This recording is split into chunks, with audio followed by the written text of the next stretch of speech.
In this video, I'll show you the simplest and fastest way to find your laptop serial number. You might need the serial number to check your device's warranty status.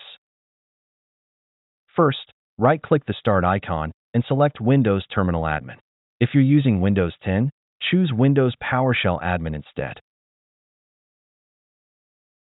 Type this command and press Enter. In the output, you'll see your laptop's serial number.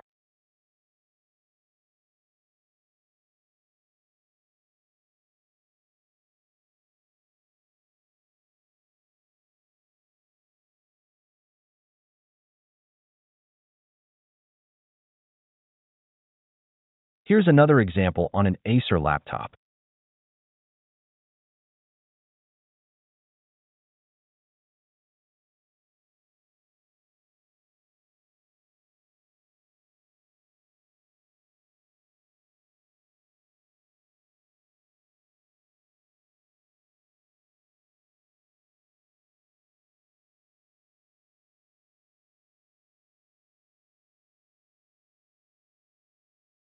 That's it.